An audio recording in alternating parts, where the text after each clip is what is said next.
Good morning everyone, my name is Michelle, I hope you're doing well. Welcome to another video. It is Tuesday morning, the 5th of August. And we're going back to Nova Scotia today to talk about the case of the missing siblings, 6-year-old Lilly and 4-year-old Jack Sullivan from Lansdowne Station. Not talked about Jack and Lily's case for a couple of days. Yesterday was just insane. The wanted man, Austin Drummond, look... He's out there trying people's doors with a rifle. I mean, it's just terrifying for those who live in Jackson in Tennessee. So I really hope they catch him today. I mean, where else is he going to go? But it's who he's going to hurt before they actually get to him. So we'll continue to follow that today. And if there's any new developments later, I'll update. All right. What we're going to do in this video, we're going to talk about Daniel, Lily and Jack's stepdad.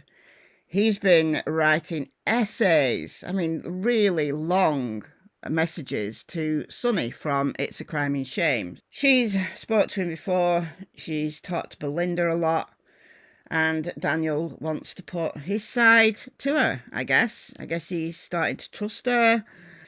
She's the one that had Darren Durwood on a while ago. And Daniel is still kind of on Durwood's side. I think Daniel believes what Durwood has said. But I'm just suspicious. I just don't believe any of these people. I just don't. Look, if Daniel is completely innocent, then I feel sorry for the guy. But I just don't trust any of them. Any of them. So we're going to look at some of the messages that Sunny read on her live last night. I'm only going to read a portion of them. So if you want the full messages, then go over to It's a Crime and Shame.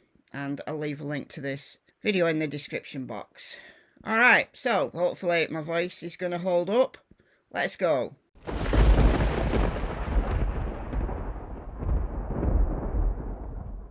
He's written an essay explaining everything that happened on the day that Lily and Jack went missing. This is consistent with what he said previously. I'm going to concentrate on this message, and then we're going to look at some of the Facebook Messenger posts that he's made to Kent, who is a guest quite often on It's a Crime and Shame.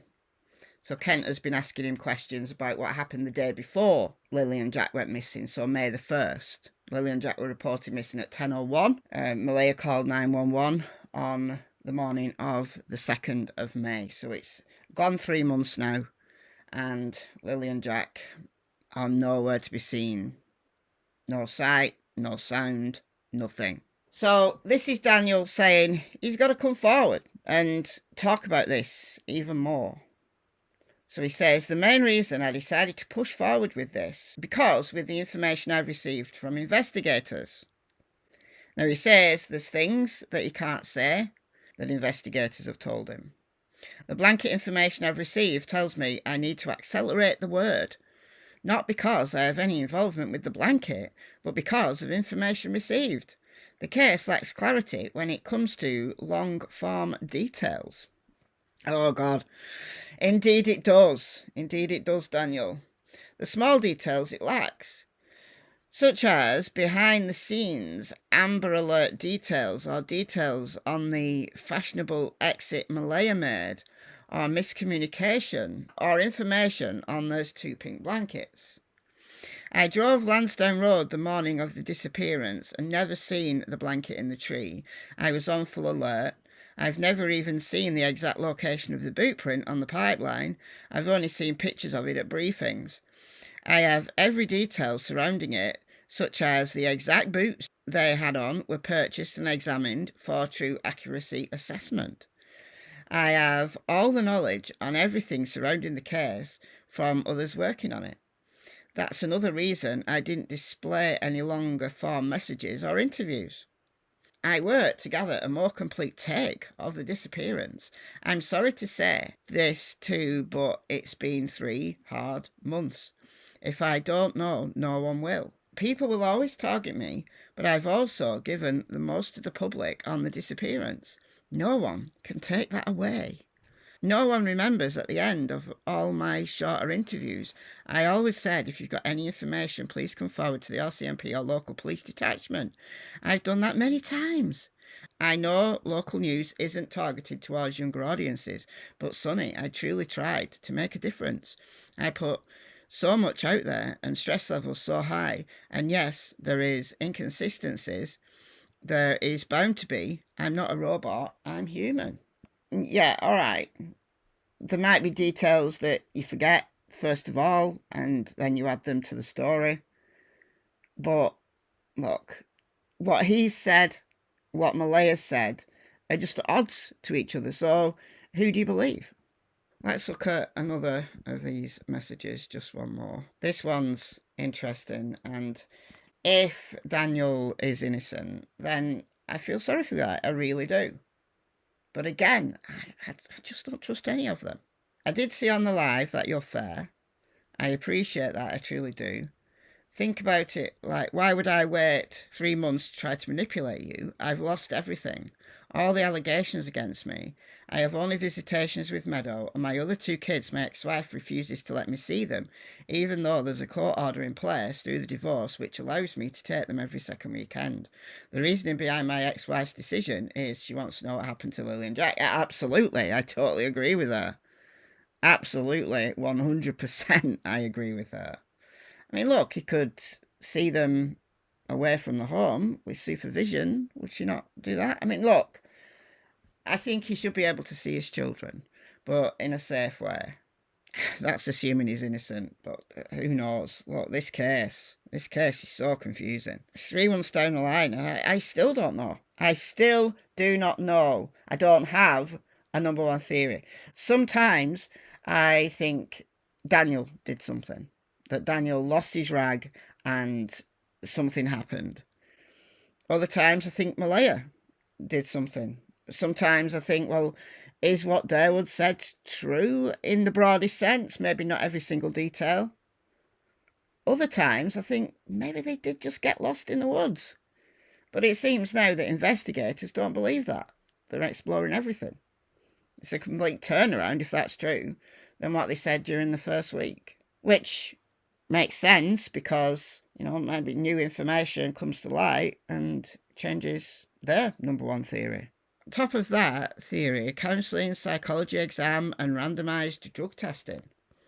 So just ask yourself why I would ever hurt Lilly and Jack or ruin young kids' lives by hiding them.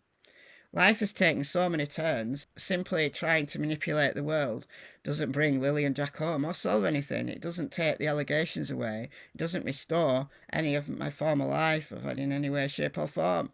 I'm not going to sit and attack anyone involved in the case either. They're free to attack me, and I don't care, but after these messages come out, I want the integrity of my character to remain intact, not for me, but my kids. My kids will all see this one day, and I want them to see Dad didn't hide. He stood in the spotlight when no one else would. If you want anything answered, ask before Monday. Why? What's happening on Monday? Again, if he's innocent, then he's doing the right thing. He's standing up to be counted. He's standing up, facing the allegations. He's standing up and saying his piece. And these kids, they're probably going to be proud of him one day.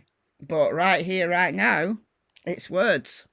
I appreciate the words, but no, I don't know. He's going to have to try harder than this. And look, there's allegations that the kids are on the reservation or the reserve. Are they? Anything's possible. All right, so these are messages that he had with Kent, one of Sonny's regular guests. So Kent's in the blue, Daniel's in the grey. This looks like Facebook Messenger. Another follow-up question, you said that the kids that night were sleeping and went to bed in their clothes. Was that a normal practice? And he said sometimes they would, all depends on how tired they were. Malaya put them to bed. I was out helping Mom with the fence. They were, I don't know, sorting out a fence or something. I think he said he went to bed at 12 and he looked in on them and they were asleep. You see, there's things like this that piss me off about Daniel. By the way, we were not seen at the Highland Square Mall. I said around the Highland Square Mall, a store close. Okay. Right, there's argumentative and then there's argumentative, isn't there? Okay, so this is about Darren. Darren knows me very well. That's why he feels comfortable with listening to me. I'm not looking for damage control, just so people is a look behind the scenes. If I'm a target, so be it. So then he says, listen, this. This. So apparently both of them now saw Lily the day of the disappearance. Now, Daniel said that Malay was asleep the whole time, and he was in and out of sleep, and Lily kept coming in. And now he's saying that both of them saw her. So he flicked the light on around midnight, outside with Mum working on the fence. So this is what they did on May the 1st. No one knows this but investigators. We got food at Acropolis in Westville and got home before 4. Oh, Acropole. I don't know what that is. Cafe, restaurant, I don't know. So then you were sleeping, and the next thing at 6, 17, 18, the kids were called in sick. I wasn't up when they were marked absent. Lily woke me up. I don't know whether all of these in order. They went to sleep in their clothes, but I can't say more than that because I brought forward evidence that I can't talk about. Do the kids sleep in the same bedroom? Do they have their own bedroom? Same bedroom. Light is by the door. When you're coming from outside, were the kids already in bed? Yeah. What is your estimated time for the 911 call? It was done on Wi-Fi calling, and investigators asked for that number. So he's now saying 9:35, but Lily came in the room between 8 and 8:30, and you heard Jack in the kitchen. Yes, but Lily came in twice. Meadow was in bed with us. Then you and Malay were in bed till 9:40 when she woke you up because it was quiet. And then he puts there, it was before 9:40. The kids were missing longer than 20 minutes then. This is why it gets really confusing. After 3 months, if the timeline does not make sense or the timeline keeps changing, I can't believe it. And if I can't believe the timeline, I've got a big problem. This is Summerwell's 2.0. Because after 4 years there, we still don't know the timeline. Good Lord. Alright guys, I'm going to save my voice just in case I need to update later on Austin Drummond. There's a bunch of Brian Koberger stuff that's come out as well that I want to talk about. But I don't think my voice is going to hold up. I thought it was allergies. It was allergies at first, but now I'm left with this kind of bad chest, coughing all the time. The amount of edits I've had to do to this video is unreal because I'm just coughing all the time. But there's a bunch of stuff that I want to talk about. There's the Delphi stuff also that I need to get through. It's all go, I tell you. All right, guys. Let me know your thoughts in the comments. And please subscribe. If you're not already subscribed. I'm trying to get to 100,000 subscribers by the end of the year. I'm almost on 95,000 subscribers. If I can get to 95,000 today or tomorrow, that would be fantastic. Just 5k to go. There's nothing in it for me other than the silver YouTube play button plaque that YouTube sends you. It's a goal for all YouTubers. So yeah, help me out if you're not already subscribed. It's completely free. It's not like joining memberships where you pay a fee. It's completely free. Just click the subscribe button and you're done. Alright guys, I'm out of here. Hope you have a good day. I'll see you very soon.